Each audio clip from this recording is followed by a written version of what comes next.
எல்லை தெய்வங்கள் எல்லாருக்குமே ஆர்ஜே பாலாஜி சார் மிகப்பெரிய படையிலே போட்டுட்டாருன்னு தான் நான் சொல்லுவேன். இந்த ஒரு படத்தை நான் 2-3 வாட்டி பார்த்துட்டுமே இன்னும் என் மண்டைக்குள்ள லூப்பில் ஓடிக்கிட்டு இருக்கு. ஆர்ஜே பாலாஜி சார் இயக்கத்தில் சூர்யா சார் நடிப்பில் வெளிவந்த படம் தான் கருப்பு மூவி.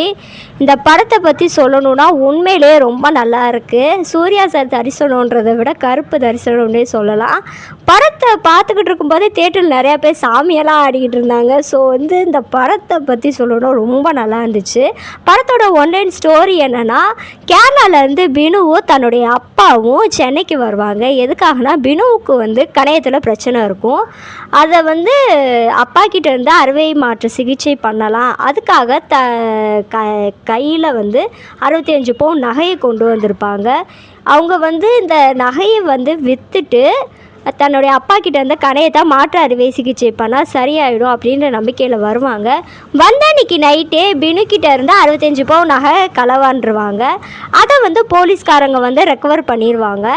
இதை போலீஸ்காரங்க சொல்லுவாங்க, இந்த நகையை ஈஸியாக நீங்கள் ரெக்கவர்லாம் பண்ணிட முடியாது. இந்த நகையை நீங்கள் கோர்ட்டுக்கு தான் போய் நீங்கள் ரெக்கவர் பண்ணுற மாதிரி இருக்கும் அப்படின்னு சொல்லிடுவாங்க.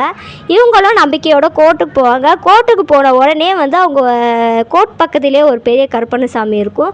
என்னது இது அப்படின்னோடனே, இது சங்கிலி வேட்டை கருப்பண்ணசாமி இவர் வேட்டை கருப்பண்ணசாமி. இவர் மேலே நீங்கள் மிளகா அரிச்சிங்கன்னா இவரை வேணுனதை நிறைவேற்றி கொடுப்பாருன்னு சொல்லுவாங்க.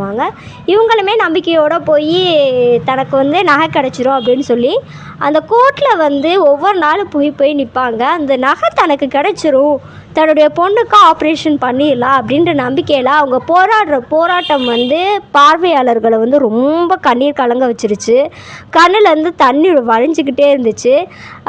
தன்னுடைய பினுவும் தன்னுடைய அப்பாவுமே அந்த நகையை மீட்டாங்களான்றத ஒரு மிகப்பெரிய கதையாக இருக்கும். இந்த கோட்டை தன்னுடைய கை கட்டுப்பாட்டுக்குள்ளே வச்சுருந்தவர் தான் baby Kannan. RJ Balaji sir இந்த கேரக்டர் நடிச்சிருப்பார்.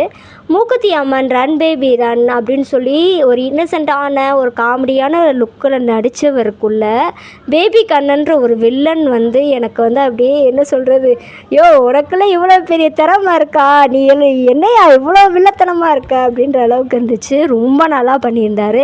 ஆர்ஜே பாலாஜி சாருக்கு ஒரு ஹேட்ஸ் ஆஃப் பண்ணலாம். இன்னொன்று என்னென்னா சூர்யா சார் கருப்பு அந்த ஒரு கேரக்டராகவே மாறிட்டான்னு நான் சொல்லுவேன். கருப்பு கேரக்டரில் அவர் ரொம்ப நல்லா இருந்தார். அவர் போட்டு ட்ரெஸ்ஸஸாக இருக்கட்டும், ஆக்சசரிஸாக இருக்கட்டும், அவர் ஸ்லாங் பேசுகிறதா இருக்கட்டும். அவரை சரவணன், நான் மதுரையிலேருந்து வரேன் அப்படின்னு சொல்லுவார். மதுரையில் காவல் தெய்வங்களை ஒரு தெய்வமாக இல்லாமல் கொண்டாடுவாங்க. தெய்வமாக காவல் தெய்வத்தை வச்சு கொண்டாடுவாங்க. ஸோ இந்த ஒரு மூவி ரொம்ப நல்லா இருந்துச்சு. எனக்கு ரொம்ப நல்லா இருந்துச்சு. சினிமோட்டோகிராஃபி வைஸ் பார்த்தோம்னா ரொம்ப நல்லா இருந்துச்சு. லைட்டிங்ஸ்லாம் black with red, black with golden அப்படின்னு சொல்லி நிறைய டார்க் ஷேட்ஸ் யூஸ் பண்ணது ரொம்ப நல்லா இருந்துச்சு. ஒரு ஃபைட்டு, ஒரு எல்லை தெய்வத்தை எல்லாரையுமே ஒன்று சேர்த்து, ரியல் இன்சிடெண்ட்டையும் ஒன்று சேர்த்து இவர் கொண்டு வந்த இதை ஒரு படத்துக்கு நான் 4.8 நான் கொடுப்பேன். 5க்கு ரொம்ப நல்லா இருந்துச்சு. படத்தில் நிறைய கேமியோஸ் இருந்துச்சு. லியோ அண்டு சிங்கம், பாகுபலி அப்படின்னு சொல்லி ஒரு பெரிய காலேஜை கோர்ட்டாக மாற்றி அந்த பக்கத்துலேயே ஒரு பெரிய கருப்பண்ணசாமி வச்சு ஆர்ஜே பாலாஜி சார் மிகப்பெரிய சம்பவத்தை பண்ணிட்டார். எனக்கு இந்த ஒரு மூவி ரொம்ப நல்லா இருந்துச்சு. ரொம்ப நல்லா இருந்துச்சு. சூப்பராக இருந்துச்சு. கருப்பு மூவி என்ன சொல்கிறது, கையை கொடுங்க சகலை. ஆர்ஜே பாலாஜி சார் நேரில் பார்த்தா சொல்லலாம், கையை கொடுங்க சகலை, இந்த படம் நின்று பேசும் அப்படின்ற அளவுக்கு சொல்லலாம். ரொம்ப நல்லா இருந்துச்சு. இதே மாதிரி நிறையா படங்கள் நீங்கள் எடுங்க ஆர்ஜே பாலாஜி சார். ரொம்ப நல்லா இருந்துச்சு. தேங்க்யூ. லாயராக அவர் உள்ளே வர்றது ரொம்ப நல்லா இருந்துச்சு.